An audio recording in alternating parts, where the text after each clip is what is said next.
Hi, my good students. I hope you are doing fine. I also hope you are keeping safe during these trying times. So today I would like us to walk through political development and systems. So we shall be looking at the political, economic, and the social organization among the Khoisan. So who are the Khoisan? The Khoisan are made up of the Khoi, also known as the Hottentots. We also have the San, also known as the Bushmen. Now, you should note that the San and the Khoi were the earliest inhabitants. They were the earliest people to live in Central and Southern Africa before they were displaced during the migration of Bantus. He said that during migration, it led also one of the effects of migration was the displacement of communities. So the San and the Khoi suffered that fate when they were displaced by the migrating Bantus. They were displaced further south. Later, when the people from Holland came, the Dutchmen, they pushed them further into the Kalahari Desert, where they can be found up to date. So let's look at the Khoi. So we begin by looking at the economic activities. Now, when we talk about economic organization, what comes to mind? What should come to mind is, what did these people do for a living? What did they do for a living? So the first thing that they did was that their main economic activity was keeping of animals, where they kept cattle and sheep. They also did fishing. They caught fish in small rivers. During the dry season, they also hunted wild animals, small wild animals like antelopes, hares, and so on. They also gathered fruits and wild roots. So they gathered the roots of plants and also the fruits of plants in the bush. So the wild fruits and roots. They also traded with their neighbors for agricultural produce. We say that these people kept animals, so they did not do any kind of farming.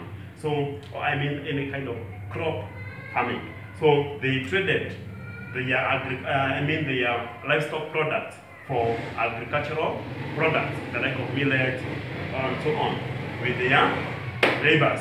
Now, let's look at the social organization. When we talk about the social organization, what should come to mind is, how did they live with each other, the everyday life of a common Khoi. So we should know that they had a strong clan system. We say that a clan is made up of people who share a common ancestors.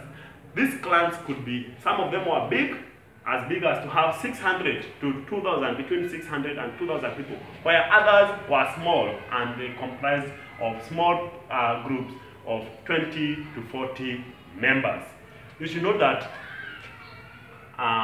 the people who were related by blood formed a family, just like today. Now, just like any other community in Africa, these people also believed in a supreme being. And the praying mantis was sacred. It was sacred. And when you encountered it during your everyday activities, it was a sign of good fortune, good luck. So when you met a praying mantis, it was among the Khoi, it was sacred and a sign of good fortune. They also held festivals to mark special or important events. So they held festivals, they celebrated to mark, just like we do. They held festivals to celebrate or to mark special events. Now, political organization. Let's look at political organization. When we talk about political organization, this is the way the people were governed. How are they governed? These people, the Khoi, were ruled by hereditary chiefs. It means that the position of the chief was left or was inherited. When the father died, if your father was a chief, the position was left to another person from the same family, maybe the elder son. So it was hereditary.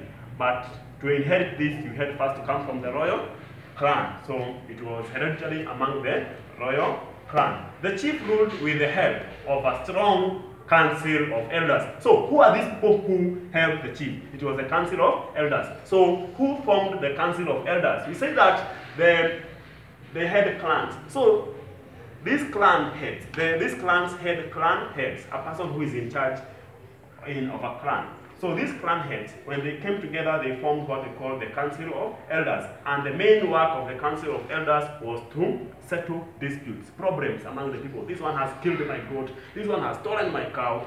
So you bring that problem or that dispute to the council where it is settled. And in so doing, they maintained law and order. In so doing, they maintained law and order. So the chief, we say that these people were ruled by the chief, so of course most decisions affecting the community were passed by the chief. But you should know that the chief's decisions were not final, as they could be influenced or even changed by the Council of Elders. If the Council of Elders decided that the decision that the chief has made was not good, they could change it or even do away with it through a general agreement, also known as a consensus. So that is all about the Khoi Khoi up for now. So up to next time, have a nice time.